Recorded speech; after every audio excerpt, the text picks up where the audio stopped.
Raising the Bets is brought to you by the StarQuest Production Network and is made possible by our many generous patrons. If you'd like to support the podcast, please visit sqpn.com/give.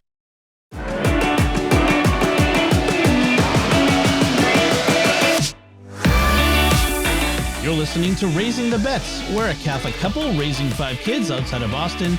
Join us as we share the joys and challenges of marriage, homeschool, and our adventures near and far as we make sense of the world and experience the best parts of our culture. I'm Don Bettinelli. And I'm Melanie Bettinelli. Melanie, I have a little follow-up from our last discussion. We were talking about the online games. And Right. On Discord, our StarQuest Discord community, there was in our Raising the Bets channel, we had a few suggestions for other games we might consider. One is from chess.com, which I checked out, and it's kind of cool. So the one listener was saying that he does puzzles. They have daily chess puzzles. Chess puzzles. Okay. I don't know chess well enough to be able to solve chess puzzles. I like chess. I've played it for years as a, amateur. Right. We talked about a few years ago on vacation when we taught our kids chess and ended up buying a chess set. I would love to know chess better. Watching the Queen's Gambit made me really want to learn chess. So the chess.com actually you can learn chess there. They have like tutorials, and they have computer opponents that will teach you and like lead you through. Although I was doing it, I'm like, I don't understand chess notation, like what any like NX8E3 means. I think I need even more basic thing there. So, but that was nice. That's cool. And chess.com, I think it's free. I'm pretty sure it's free. And then you can also play against other people. It'll match you up and you can play other human beings. I am nowhere near ready to do that.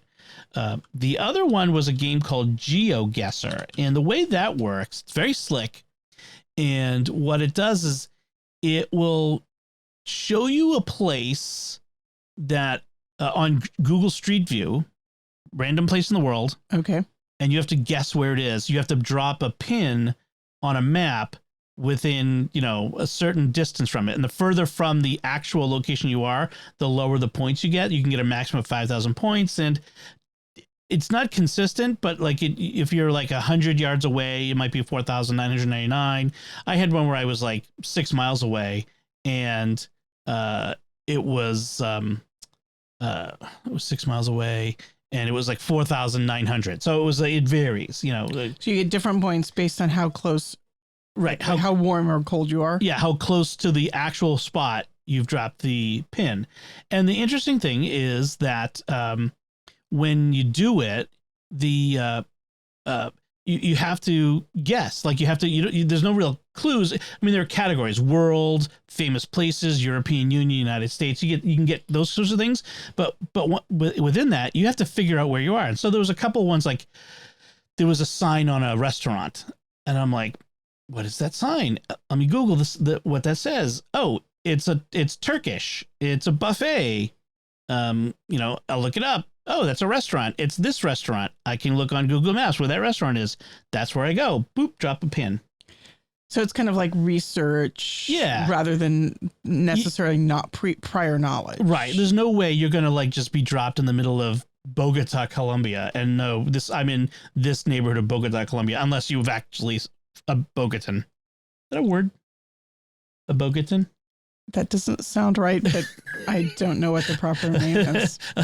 Maybe somebody can illuminate us. Let's just say it is and move on. So, it's really a game of research, a game of figuring out where you are. So using all the various online research tools at your disposal. So on that level, I like it. Problems, the interface, especially with the trackpad, like moving around in the small Google Earth map, it's finicky. It's really hard to do in the using a trackpad on a Mac. In the Safari, I don't know. It was giving me troubles. And the other thing is it wants to constantly give me hints. Like, don't give me hints. I got it. I'll get it. You don't need to like show me an outline of Florida.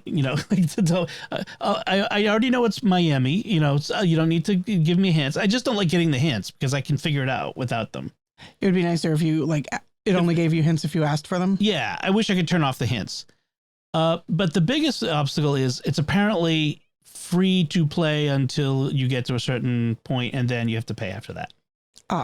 So unless I'm wrong, unless you get to a certain number of games played or number of points there's accumulated. There's a free, so there's a trial version, but then to play for free you have to use a lesser version of it. You have to play a crappier version. So yeah, the limited 2D panorama view, one map, instead of the 360-degree Google Street View with 100,000 maps, which you can play for free once per day or sign up and play as much as you want. So they're pushing you to sign up, and signing up involves money. Yeah, I see. So I'm kind of try Pro for free. It doesn't tell me anywhere how much it is either. And I'm like, see, that's a bad sign to me. It's $2 a month. That's not too bad. It's not terrible, but the other the problems with it also kind of give me, problems. It deters me from wanting to do it. But we'll see. I might give it another chance.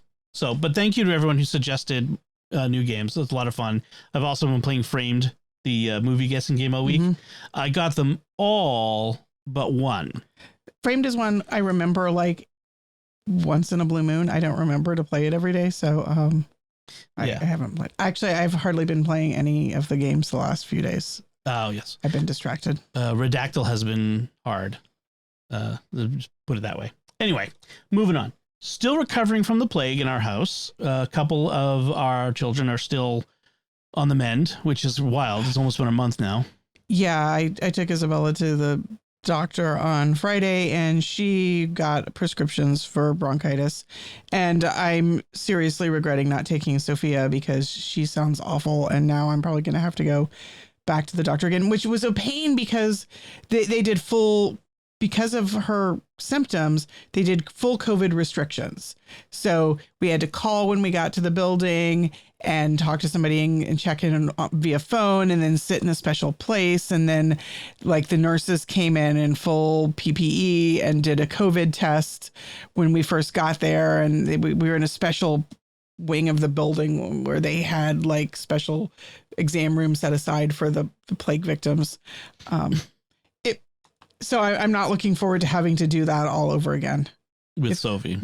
Yeah. If I tell them that they're going to have to do the protocol because that's the protocol. Did we get we got the test back and it was negative. Because we knew it was negative.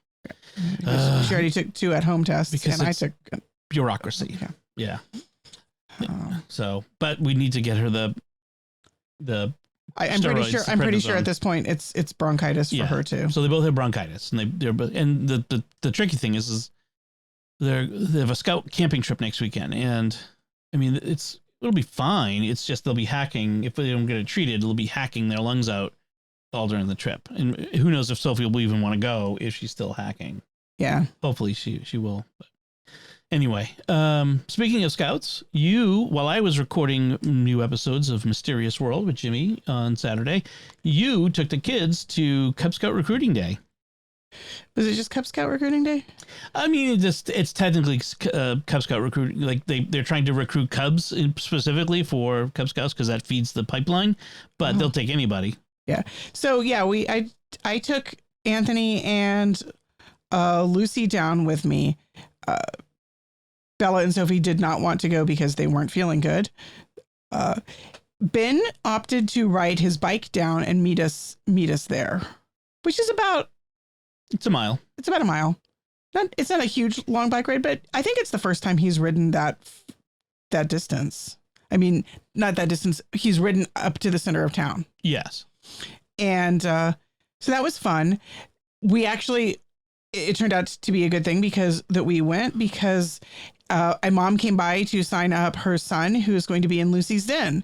And he's a friend of one of the boys who's already in the den. And so I got to chat with her for a while, and that was nice. That's cool.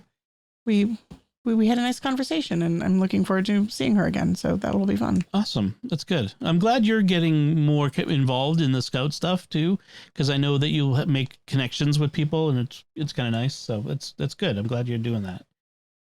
Awesome. So apart from work, I'm just working. Like, I've been kind of boring. I've only been watching things for shows I'm recording, and I've only been doing things. I haven't like gone anywhere apart from the scout meeting last Tuesday, which is kind of nice actually. So I should mention, speaking of scouts, that the boys troop and the girls troop are now meeting at the same time in the same place, but although separately.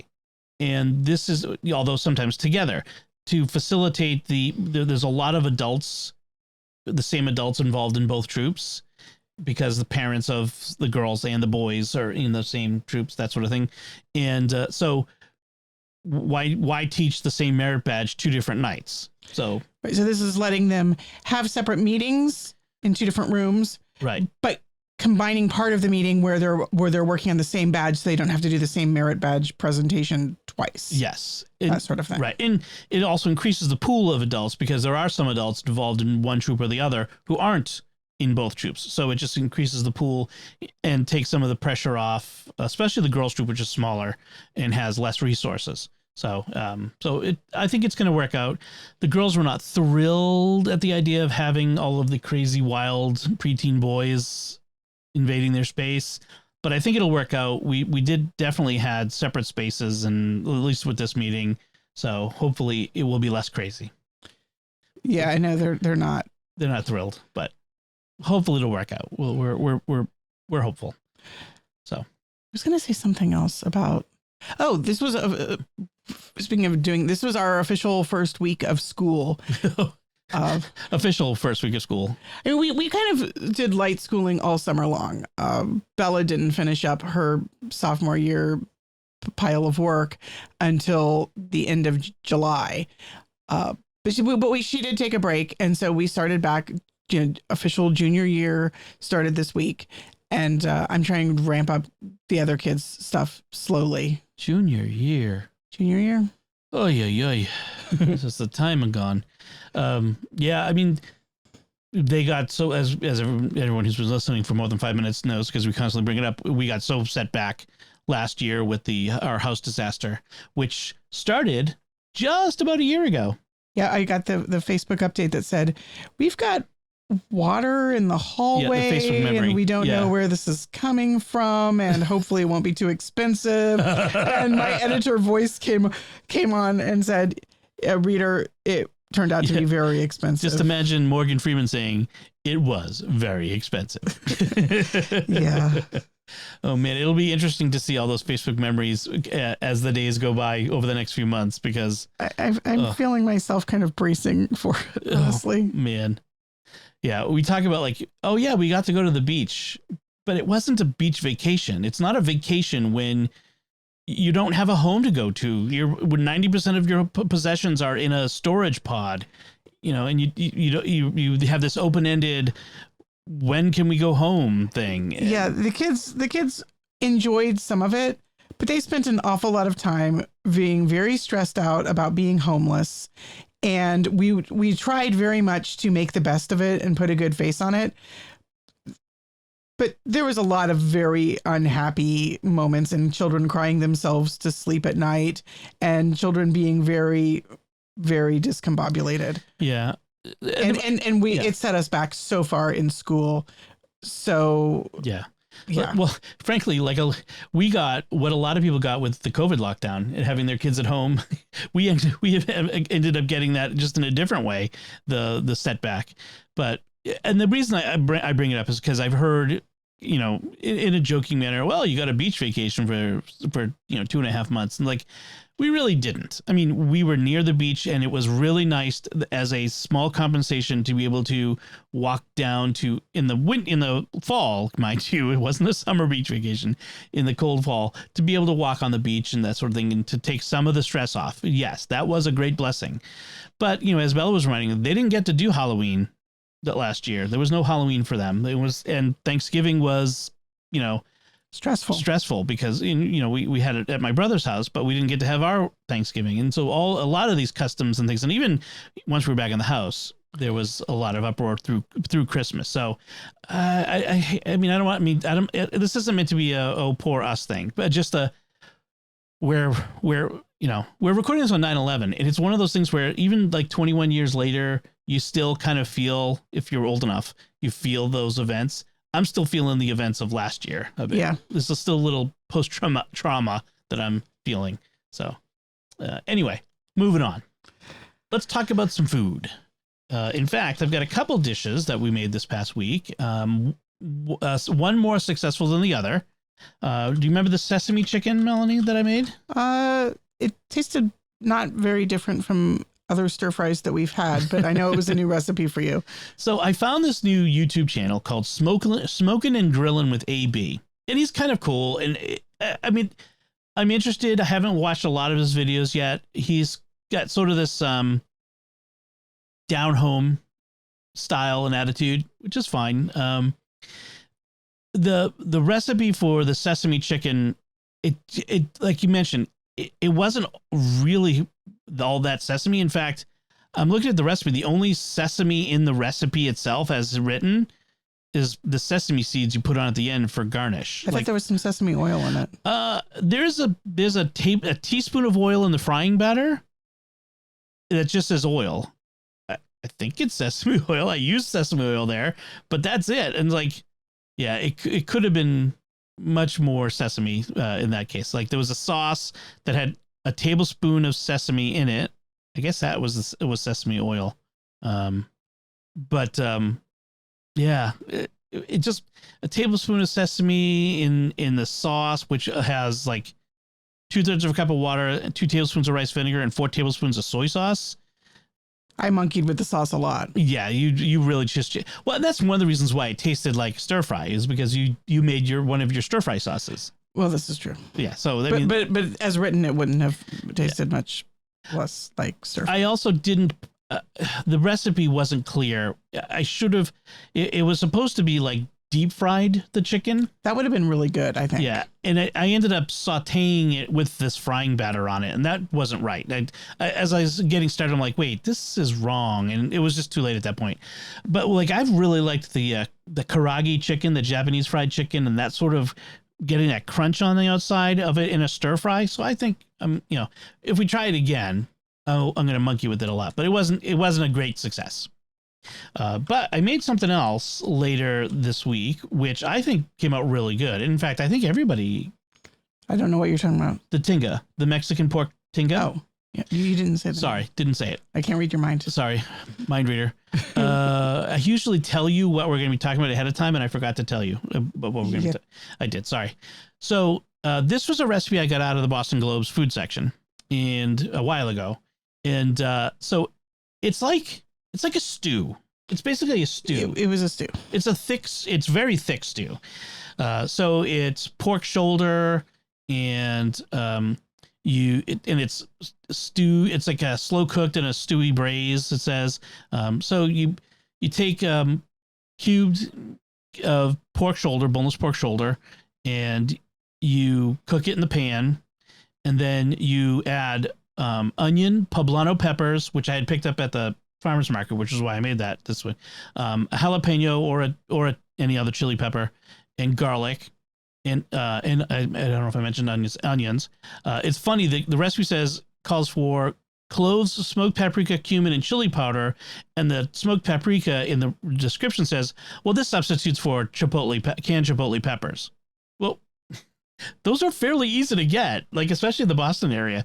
You should have made that like instead of smoked paprika, you should have put the chipotle pepper. So I did the chipotle pepper instead of the smoked paprika. And then you add tomatoes, canned tomatoes. I used, I didn't have any whole tomatoes, so I used diced tomatoes and some fire roasted diced tomatoes, a combination. Then that simmers for 2 hours. Then you add potatoes and simmer for another hour. And at the end, I served it over rice. I know it's 2 starches, potatoes and rice. But It was really good. And you garnish it with radishes and cilantro, which was kind of fun, and avocado. I skipped the radishes, but I did the cilantro and avocado, and it was tasty. The radishes added a nice crunch. Yeah, I liked it. I had the leftovers too. It was so good. The next day it was really good. Yeah, so Mexican pork tinga. I like finding these cuts of meat at the supermarket that are on sale. That are like the other one I do is like the country style pork ribs. Those are often on a cheap sale. And then finding recipes to go with it. Those are really good in stir fries and this sort of thing. So, yeah, I think I also made a pork lo mein tonight, but maybe we can talk about it another time. I've made lo mein a few times that I've talked about in the podcast. It's just another recipe of that kind. But everyone liked it, I think, the lo mein. Yeah. But we had a discussion about the use of 5 spice. Ben wasn't thrilled. Ben wasn't all that hungry though either, he said. That's true. When I look at the 5 spice powder, I think I like all of those ingredients. So I do not understand why when you put 5 spice powder in stir fry, I find it incredibly objectionable. Right. Also, I need to clarify. I think I said Mexican 5 spice powder. I meant Chinese 5 spice yes, powder. Thank you. But yes, you like all the ingredients. So this usually cinnamon, star anise, fennel, clove, and Szechuan peppercorn. And each of those individual things you are fine with. I do not have any objections to any of those ingredients, but just the combination of them all together and maybe just those flavorings in a stir fry, I don't like. And star anise and fennel both have similar flavors, and so maybe they combine to be even more powerful. Because when I smell Chinese 5 spice, the overwhelming smell is of anise. The licorice smell. Yeah. As soon as I walked into the table, I smelled it and I'm like, I do not really like that smell. And it's funny because it's like literally a half teaspoon in the entire dish. I just do not like that smell. I'm like, surely she won't be able to tell. Nope. Next time I make it, I will not include it. Otherwise, the flavors were good. You know what I might do? And I ate a whole bowl of it, so it's not like I refused to eat it. But maybe I'll do like a little bit of Szechuan peppercorn and a little bit of, not cinnamon, but maybe of clove. I don't know. Just any of those things alone in it would seem weird. Like adding cinnamon to a stir fry or adding clove to a stir fry. That sounds weird. See, I think adding any of them at all sounds weird. Yes. Yeah. Except for the Szechuan peppercorn. I think those are all weird spices to add to a stir fry. And except for star anise. Star anise is a very common in Chinese cooking, Asian in Japanese too. Yeah, I know. It is kind of weird thinking about it. I just am so used to using 5 spice powder, but it was literally in the back of the spice cabinet. I had to go digging for it. Yeah, that's probably me. Prioritizing spices by how often I use them. Yes. Anyway, so that's what we've been eating. Let's talk about things we've been reading and watching. You've done most of that. I just want to briefly talk about Rings of Power. Okay, which I still haven't seen. Right, and I will stay as spoiler free as I can. Although I will assume people have read or watched The Lord of the Rings and The Hobbit. Okay, so you'll know the characters I'm talking about. I'll talk in broader strokes. I was on the first 2 episodes of Secrets of Middle Earth to talk about Tolkien's work in general, and then we talked about the first 2 episodes. I just don't have time to do all episodes, so I'm not going to be on the remaining ones as far as I know. So I'll talk a little bit about here. The 3rd episode was really nice. We got to see Numenor, which we knew we would see, and just the design of the show is gorgeous. I love it. I love the places that they're creating. I really like the props and locations. The locations are fabulous. They filmed in New Zealand, so it just looks beautiful. I like a lot of the actors. I really do. I recognize that they have been compressing. They admitted up front, we're going to do lots of time compression. We don't have time to do 3,000 years of Middle Earth history in the Second Age. So things will be compressed. People will show up who in the books were thousands of years apart, but they're going to show up in a compressed place. Okay. some of the depictions of elves have grown on me in the second episode or the third episode. Particular elves in fact, just were pretty fantastic. I'm looking forward to seeing where their story is going. And I've heard complaints. Oh, it varies too much from Tolkien. And my response is, varies from what? Because it's different from what's in the appendices to the Lord of the Rings, which is where we get most of what we know of the Second Age. But Tolkien himself wrote many variations on this story. If you look at the Secrets of Middle-earth series of books, which contain a compilation of many of his writings over the course of his lifetime, you will find that he rewrote these stories many times, and there are many variations from the Book of Lost Tales on. I've never read any of them, but I have a friend who's writing about marriage in Tolkien. And so she's dug into a lot of the backstories and source material. And she's like telling me about like the very, very different ways that he envisioned even like the Valar from draft to draft and story to story. Yeah. They went through lots and lots of rewrites, incredibly very different rewrites. So yeah, I think I see what you're saying in terms of Tolkien himself didn't consider his material set in stone. When he wrote a story that didn't necessarily, it wasn't necessarily authoritative, and he changed things very much from draft to draft. He was George Lucas and J.K. Rowling before they existed. Even if you think about like what we know about the history of Lord of the Rings, in earlier drafts of the story of the Ring, hobbits didn't come into it at all. Right. So if we somehow didn't have the published version of Lord of the Rings and we were basing a Lord of the Rings story on early draft material, it wouldn't have hobbits. Well, and see, this is the thing. The Lord of the Rings was a book, a story published by J.R.R. Tolkien. The Hobbit was published by J.R.R. Tolkien. Everything else, even the Silmarillion, was not his final work. The Silmarillion is basically, you could almost call it Christopher Tolkien's fanfic. It was his favorite version of his father's stories of the first and second age. But basically, it was Christopher going through his father's papers and picking out his best parts version. Right. In a way, like, did you ever read The Princess Bride? Oh, William Goldman's actual novel that the movie was based on? No. So the whole trope in the novel is that this was a gigantic tome of a book that the grandfather read to the little boy, and that's the frame narrative in the novel too. But in the novel, the grandfather skipped lots and lots and lots of boring parts, and then William Goldman, as an adult, goes and buys the book for his son and hands it to him like this great treasure, and his son is like, this is boring.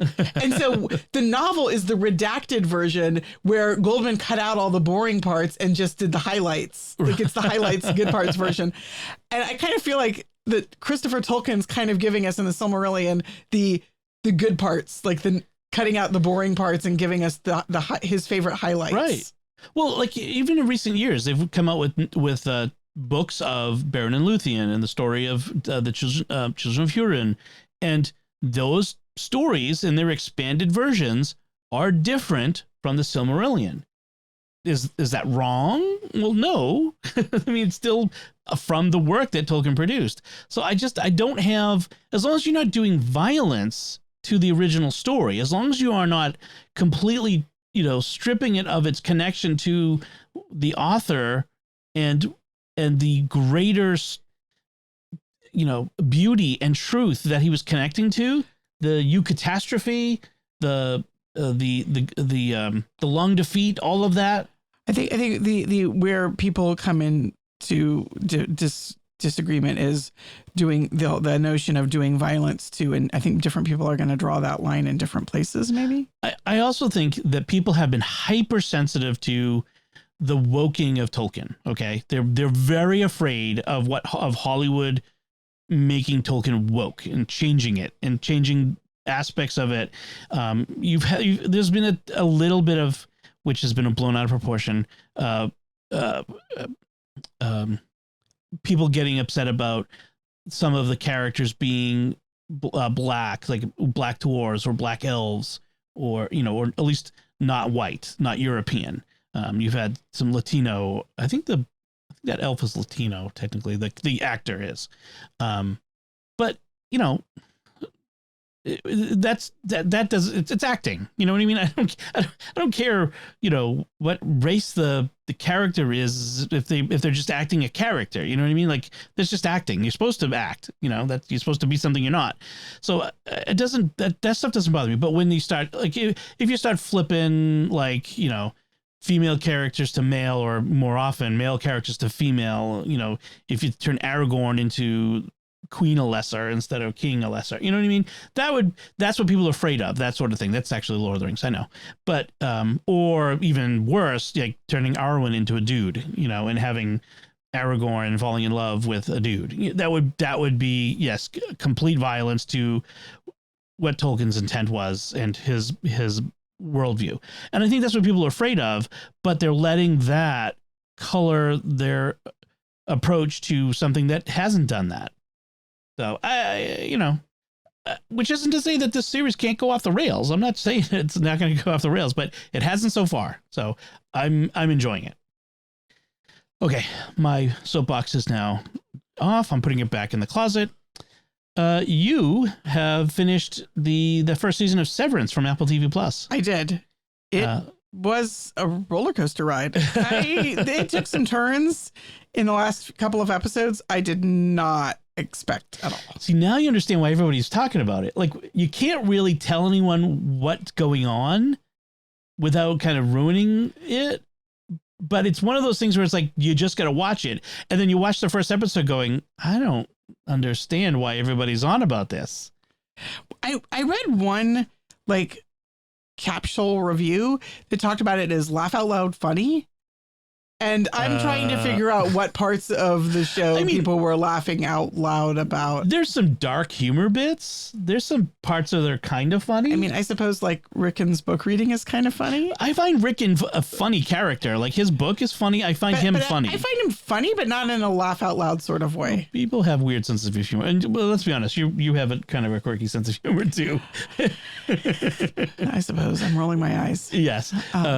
Anyway, I liked it a lot, and I'm on the edge of my seat waiting for season 2 because they left season 1 on a major cliffhanger. Which you said you saw that they're not starting filming until next October? No, this coming next month. They're starting to film next month. Oh, that's good. I thought when you first said that, I thought they was not starting filming until next October, which meant it would be till 2024 we'll see it. But we should see this next season next year. Hopefully. Yeah. Oh no. Yeah. We should see next year. Okay. Yeah, but I mean, if you haven't seen it and you have access to Apple TV Plus, which if you've bought an iPhone, you get 3 months free. So, or a watch or an iPad or something, you get 3 months free. Definitely check it out because it is. If you like Lost, you'll like Severance. It is weird. Yeah, and it does get kind of dark. It does get dark, especially toward the end. But it's got kind of a Lost, X-Files mystery, what's going on sort of vibe, like I don't understand what's happening here. This is strange. It kind of draws you in to find out what's going on, what's going to happen next. I think it was good. I mean, Patricia Arquette in it is fantastic. She's wild in this one. But then there's also that new actress who plays Helly, who's really good. Yeah, I liked her a lot. Yeah. I hadn't seen her in anything else before. But I mean, you have Adam Scott, who's from Parks and Rec. He's the main character. Who is he in Parks and Rec? Not that I ever watched Parks and Rec very often. He's by the end. He is what's her name? The main character. Picturing her. Leslie Knope. Leslie Knope's husband. By the end, they end up married. Oh, I don't remember that. Parks and Rec, not our local Parks and Rec, but. It's if you Google Parks and Rec, you're gonna get so cast and characters. He was Adam Scott was Ben Wyatt. Oh, Ben, yeah. Right? Okay, now I kind of remember. So and then in but you also got I am terrible at remembering actors' names, but let me pull it up. Severance is a really cool name because it's a double meaning, between work severance and, in the show, there's a thing where they can sever your personality. You can cut it in two. So you have a personality that is. This is personality. It's more like memory. I mean, memory affects personality, but what they're doing is they're basically turning into two people. Someone who only remembers the time at work and someone who only remembers the time outside of work. Right. But of course, but I mean, like, do any of these people who sign up for this really think about it? Like, for the person who's stuck at work, like, they're assuming that I am the person who gets to be outside of work, but they're forgetting that you're the same person am also going to be trapping myself into an I who never gets to leave work. What is it like? Well, yeah, think about it. If you could never leave the office, what would that do to you? And do you really think that the psychological consequences will only affect the part of you that remembers it? Right. I don't think that's how brains work. That's hell. I mean, never being able to leave work, never being able to have any friendships outside work, friendships, any recreation, any love, family. Like, they are condemning themselves to hell voluntarily. And I'm like, did none of these people really think this through? All you have are your coworkers, your bosses, and HR. and that's kind of one of the interesting things about it is it really does explore workplace culture, workplace dynamics. Oh, it is a very clear commentary on workplace culture. But it also, like, it's kind of hell outside of work too. So yeah, I don't know. It's a miserable and dystopian world. John Turturro and Christopher Walken, by the way, are awesome in it. Oh yeah, I love both of them, and they're both weird enough as actors that they really fit in. Yes. Yeah. It's fun. So I also let's see. We also watched Hawkeye today. Yes, we watched it with the kids. First episode of Hawkeye, which I enjoyed even more the second time through than I did the first time through. Like, knowing where it's going and what the storyline is, I'm appreciating it on another level. I keep saying this about Marvel. Like, Marvel is, as a whole, it really bears watching multiple times. I feel like the plot goes really fast in most Marvel movies and in shows, that really the second time through you catch a lot more nuances than you do the first time. First time you're just kind of taking it all in. There's so much going on. But the second time you start to see where they've started building the story. Like in that first episode, they lay the groundwork for several things that are going to come up later. Right. And you don't catch them the first time because there's so much going on. Right. You're missing things. Plus there's the whole Rogers the Musical, which is, I can't watch that enough. It's so cringy and funny and cringy. So cringy. There's a complete version of that song. Yes, I've seen that. Yeah. It's great. This time I caught a little bit more the nuance of Clint watching an actress play Natasha. Yeah. And just the devastation, like, on his face. And what I really loved was his daughter's empathy, that she saw that and she felt his pain. And I loved that. Like, it was a great character moment for the daughter. And the actress who plays his daughter is really good. Yeah. Like, her face is very expressive, and you can read like a whole series of emotions just watching her watch the play with her dad. Yeah. Did you know, I think she's got a thing. She's got one of those nerve things with her lip where only half of her mouth. Kind of like our niece Cecilia? Yeah, like my niece has the same thing. I just noticed that this time. But yeah, I'm pretty sure it's the same actress who's been playing her. I can't remember the daughter's name. But I'm trying to look on the website. Let's see, Derek Bishop. No, Barton. Laura Barton. Yeah, that's the mom. That's the mom. Yeah. Barton's children. Ben Sakamoto, Ava Russo is the actress. And Cade Woodward. Those are the actors. But she plays. Come on. Anyway, in any case, it is a really good story about like a real guy suffering, becoming a hero, and but suffering in it. You know what I mean? Like the idea is he of all of the Avengers, he and Natasha were normal ones. They didn't have superpowers. He's not a Norse god. He's not an alien. He's not in gamma radiation. And he's the family man. Like of all of them, Hawkeye is the only one who's. I mean, Tony at the very end, when he and Pepper finally have a kid, like during the blip, but Hawkeye all along has been. Well, him and Ant-Man. Ant-Man has a daughter too. Right. But he's got the family to go home to. Ant-Man has sort of the traumatized family, right? The broken family, the broken family. But Hawkeye has this like very stable family, and then they all get blipped, and now we see him after 5 years of thinking his family were gone forever, being reunited with them and trying to be a normal dad, but with a whole suitcase full of trauma, and then which comes up. Right. And that becomes the driving force for the series, is him having to confront his dark side. Right. It's such a good drama. It is. And it's got the whole dad at Christmas thing going for it too. He's such a great dad. I mean, I really love the scenes, and I love how he's the former secret agent who's struggling with people recognizing him, and treating him like a hero. Like I'm supposed to be anonymous. Like, it's really good. And there's a reason it's called Hawkeye and not, Kate Bishop. It really is his story, even though she has such a prominent role in it. But I really love Kate Bishop's character, and I love where it goes and the development and her fangirling of Hawkeye. It's all so good. Yeah. So then you've watched you've read a few some books. You read Murderbot Diaries, you said.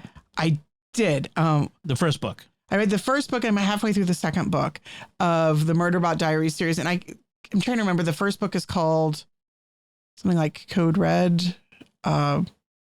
Anyway, although it's called the Murderbot Diaries and the protagonist is a sort of robot, it's a kind of a all systems red. All systems red. Yeah. I knew it was red. Yeah. It's not, the Murderbot is kind of a misnomer. It's protagonist's self-given name, and it's kind of pejorative, but the question, the outstanding question is, has it committed murder? Right. But it's a security it's a robotic sort of cyborg, but it's a construct. It's not like a person who's been given robot parts. It's a construct that's been made out of human genetic material and flesh, but also robotic parts, and it's kind of an amalgam. Here's the publisher's little blurb.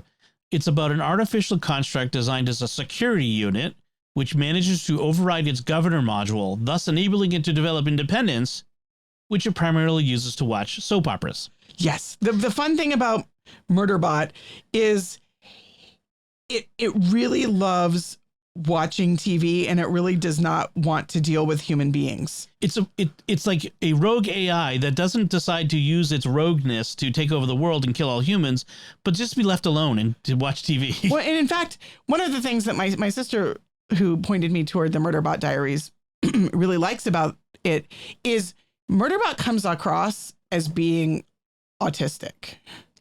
My sister's autistic, in case you haven't picked up on that. And so Murderbot is very uncomfortable with people looking at it, with dealing with people's emotions. It wants to be like left alone by the human beings to do its job, but it's also a very lazy AI. Like, it doesn't bother to read all of the information about its mission because it can't be bothered. It will do the bare minimum to do the mission, but mostly it wants the people to leave it alone so it can watch TV. Right. And whenever it gets stressed, like overload of emotion, it wants to retreat into watching TV shows instead of dealing with life. And it wants to like put down its face shield so that people can't see its face, and it doesn't want to meet people in the eye or make eye contact. It wants to like stand in the corner and not deal with human beings. Right. And the worst thing it can happen is like for people to notice it. So it's a really funny, again, kind of darkly funny story. Wry humor. But it's also a lot of the tone and the pacing and the tension, the dramatic tension, reminded me a lot of the Andy Weir novel about Mars, which I'm trying to remember the name. The Martian. The Martian. Yeah, it reminded me a lot of The Martian. With less cursing. Not no cursing, but a lot less. Right.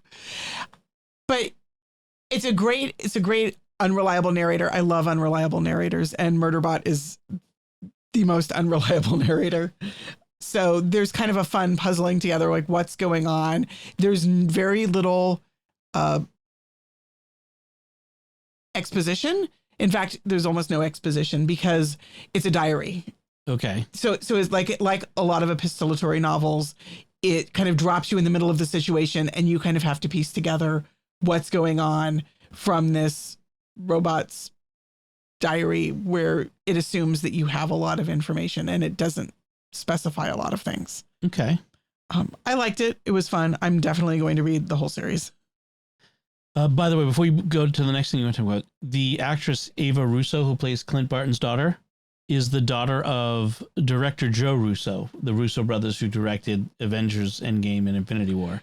Oh, interesting. So she's nepotism, but she got what it takes. She was good at it. I gotta say, she was a good actress.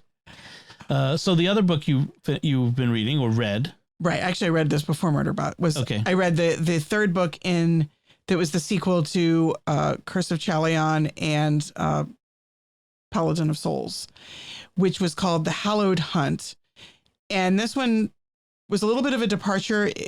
It takes place in a sort of the same world, but a different kingdom in the world. So the theology is similar, but there's a lot more exploring other corners of the world. And a new cast of characters, like completely disconnected from the other two stories. I didn't like it quite as much as I liked the other two, although it was a good story. And especially towards the end, it got better. The first part kind of dragged a little bit more. It took a little while for me to get into it. Yeah. I think partly because I kind of wanted more of the same from the first two. And this was just a very different made up culture within the same universe. It kind of feels like that with me with like Guy Gavriel Kay. Like when I read the Serantium duology, and then I read the one that was basically El Cid, the Lion of El Rasan. Lions of El Rasan. And I'm like, I mean, this is good. I just wanted more of the other two that I really liked, and it would turn out to be a really good novel anyway, but it's just like, it's set in the same world. It's hundreds of years later and it's different. Right. And all the people I really liked are gone, are long dead. Yeah. Yeah. I think this one actually technically took place earlier. I think it's kind of a prequel, but it's so different. It's such a different part of the universe that it doesn't really matter, like right. in terms of the internal chronology, which one goes where. In fact, it could have been a whole nother world.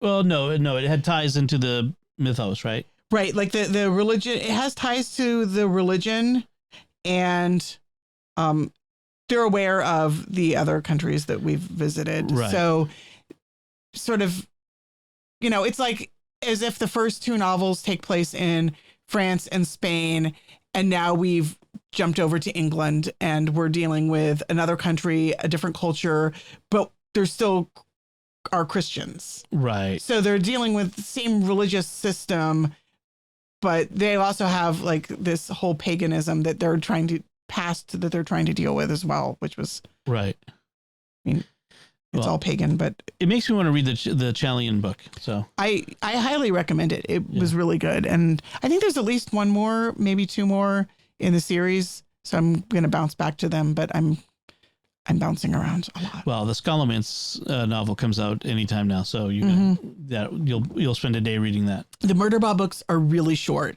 like the Kindle said, this book is like an hour and 30 minutes. This book is like the way hours. you read, especially. Yeah.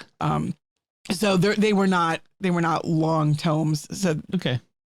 Quick reads are I like quick reads occasionally. They help me with my Goodreads list, which I'm way behind on. Oh, see, I've read so many quick read books recently that I'm way ahead on my Goodreads challenge for the year. See, mine, I was artificially, was it last year that I read all of the Dresden Files? I think so. I mean, that really, that was what saved me last year, was the Dresden Files. This year, I'm just reading so slow. I'm not spending enough time reading apart from bedtime. If I lay down and read at bedtime, I have like maybe 20 minutes and then I'm out. Then I'm smacking myself in the face with the Kindle as I fall asleep holding it. Well, I had like a whole 2 weeks of being sick to do nothing but watch TV and read. So that really pushed me up head too. Yeah. I need some shorter books. Read Murderbot. Oh. You can knock out a whole bunch of those. Okay. That's why I read, so I can gamify my strategies. But as long as you're reading good books while you're gamifying your strategies, does it matter? Yeah. Like, yes. I mean, does it? It does not matter. Motives? It's okay. I'm okay with it. I'm not proud. So let's talk about this week's mass readings, which were for those of you who remember the 24th Sunday in Ordinary Time. Is it 24th? Yes, 24th Sunday Ordinary Time. Prodigal Son again. We're back to the Prodigal Son in Luke. And it's funny. We didn't get the Prodigal Son. Yeah, Father read the short version of the gospel and then talked all about the Prodigal Son. I think he was sensitive to, it's a non-air conditioned church. It was a very humid day. I think he wanted to. He was trying to be kind and give us the short version of the gospel. I kind of felt like I think what he said was, if he could have done the short version of the gospel and just did the Prodigal Son and skipped the Good Shepherd and the woman with the coin, he would have. But the option for short reading for the short gospel was the first two parables and not the third. Which is weird. I'm not sure why the church does that, but okay. Especially since the Prodigal Son is the bigger story. Especially since the antiphon for the psalm was, "I will arise and go to my father's house." Like that was directly from the Prodigal Son part of the. Yeah. I don't know. But it was weird lectionary. So we had Father Emmanuel this week, who I don't know where Father Emmanuel is from. He's from Africa, but I'm not sure where. I think Nigeria, but I'm not positive. Probably Nigeria. If I went back to previous episodes, we probably have that in there somewhere. But so he starts by talking about this group of second graders who were talking about the Prodigal Son, and the teacher asked them who was unhappy at the party at the end of the story of the Prodigal Son. And most of the kids were like, "Oh, the older brother was unhappy," except this one little girl who says, "No, I know who was really unhappy, the fatted calf." When he said that, I mean, the fatted calf is a funny answer. Yes. But I started thinking about that. Like, how happy was the youngest son about being thrown a party? Like, we assume that he's happy about the situation, but given... I think he's been partied out.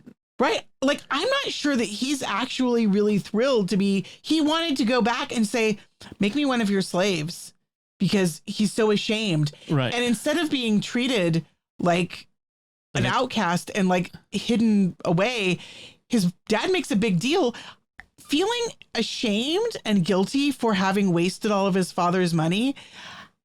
I can imagine that the prodigal son might have felt quite uncomfortable having his dad make a big deal out of him in front of his brother and everyone else, and feeling his older brother's resentment. I can imagine he might, in fact, feel that his brother's not entirely wrong. If you read the story, the prodigal son, his active part of the story is very short. Like, the last part where you see him doing something is when he gets up and goes back to his father. He says, "I'm going to go back to my father and say to him, 'Father, I've sinned against heaven and against you. Treat me like one of your hired workers.'" So he got up and went back to his father. Boom. At that point, it is all the father and the older brother. This is the story of the loving father more than it is the prodigal son. Right. But I was just kind of thinking, like, "I have sinned against heaven and against you. I don't deserve to be called your son." He might not have been having a good time when his father puts the robe and the ring and throws the party. Which, from a first century Jewish perspective, would be irrelevant, because he has sinned against his father. So it is for his father to celebrate that his son has reconciled with him. There is more rejoicing in heaven among the angels of God over one sinner who repents. So the rejoicing isn't just for the sake of the Son. The rejoicing is for the Father and for the family, the whole family, including all the other servants in the community. The community rejoices because the Son has returned. We're celebrating for all of us, not just because we're going to throw you a party, which is what the Father says. Because the older brother is like, you never gave me even a young goat to feast on with my friends. And the dad's like, this isn't about like you or even really about him in the sense of your brother was dead, has come back to life again. He was lost and has been found. We're rejoicing just over the idea that he has come back, that our family is whole again. I think that's really what it is. Just like, the shepherd leaves the 99 sheep in the desert to go after the lost one and finds it, and then goes home, calls together his friends and neighbors and says, rejoice with me because I found my lost sheep. Now the lost sheep isn't having fun in this rejoicing, but the shepherd is rejoicing and the other people are rejoicing. Right. So I can't hear the story of the lost sheep in the desert anymore without picturing that viral video of the sheep stuck in the trench, and then the kid pulls the sheep out of the trench and it bounds away and then bounds right back into the trench. It's like me, God, and then me sitting again, boom, right back in the trench. and yet we know that the shepherd will pull that sheep out again and again. And being human, he'll say, stupid sheep. God says, I love you, my son. I'm pulling you out of the hole again. Although Jesus does sometimes do the equivalent of stupid sheep, like, you stiff-necked brood of vipers. Get thee behind me, Satan. Jesus does sometimes have some sharp words for the people who get stuck. Jesus, in his humanity, sometimes loses his temper. Mm-hmm. The Father in heaven rejoices. Yes. In our repentance with the angels. He laughs. So Father said that when you're talking to children, I think confirmation students, he asked them, what does this story remind you of? What sacrament does the story recall for you? When you hear the story of the prodigal son, most would say reconciliation, right? The son goes and reconciles with the father, confesses his sin and is forgiven. One of the young people that he talked to, she said, no, it makes me think of confirmation. Because it's the sacrament you choose for yourself. Baptism was chosen for me. For most of us, our parents chose for us to be baptized. First communion and first reconciliation, chosen for us. We did it because we were children. Our parents told us to do it. But confirmation is the first one where you have a decision to make. I know a lot of teenagers don't have a choice either. In a practical sense, but we're the church is treating as adults. This is the sacrament of initiation for you to stand up and say, yes, I'm initiated. I choose this for myself. And the son, likewise, in the story, decides to return home and confirm his membership in his family. I really liked that point about confirming his membership in his family. That's kind of what confirmation is, right? It's confirming our membership in the family of God. Although you and I were talking before about when Father asked the question, what sacrament does this parable remind you of? And so obviously you're supposed to think reconciliation, yeah. But think deeper, think further. And so I started to think, and I was like, the one that popped into my head was actually matrimony. Yeah. Because I was thinking of the wedding banquet, especially like the wedding at Cana, and thinking about the banquet that the father throws for the son, and somehow those images of the feasting kind of resonated for me. I also thought of matrimony, but I thought of it differently as in family, like father and son. That the grace of the sacrament of marriage gives us the competence of, if we allow it, of parenting, of being like God to our children, being, standing in persona, the Father. Sorry, mixing my English and Latin. That makes yeah, that's really nice. That's deeper than my. No, it's fine, but it's related. I mean, because we have this feast, the wedding. This reminds us of the wedding feast, and the gathering together. And I mean, I suppose you could say that really all the sacraments kind of feed into one another, so that there's a priestly there's a unity there too. Yeah, there's a priestly character to the Father. The confession, he receives the confession and conveys grace through both, forgiveness. He forgives him. So that's more like the sacrament of confession, but has the feast, which is like the Eucharist. There's an element of the sacrament of orders in there. That's true.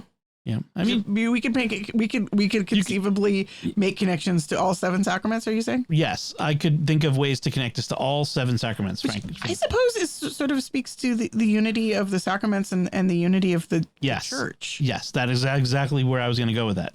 Is that the sacraments are all, there's a unity in and among them. They're not just 7 separate things. They're all interconnected in Christ. There's like 7 aspects of Christ in one sense. Of who he is. So, yeah. A couple of other things Father said I wanted to make sure I get. He talked about confession. In confession, we encounter God's minister of his mercy and thankfully not his minister of his justice. I liked that a lot. Yes, that because you don't want to just get the minister of justice when you've sinned, because justice is because that's what the older brother wanted for his younger brother. He wanted him to end up with the hired hands living in the cow, the cow pen or the pig sty. That would have been just. But the Father gave him mercy, and that's really what we want. We want God's minister of mercy.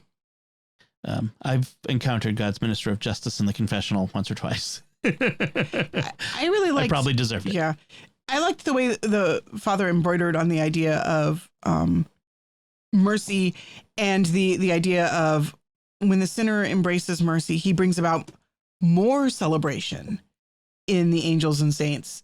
Jesus says there's more celebration in heaven, right, over the repentance of the sinner. So there's an increase in joy, which is Father connected it to the idea of the Felix Culpa, the happy fault, the necessary sin of Adam, which brings about a redeemer. That there is a paradox in that, not that sin is good, but that sin, when we repent and we receive God's mercy, brings about something that's even greater. Like God's mercy is even greater than his love for us before we fall, because it bridges that gulf. We hand God the blackness of the wound, the darkened wound of our soul that sin is, and he takes it and reshapes it and gives us a beautiful piece of art from it. He takes this dark wound and makes something bright and light.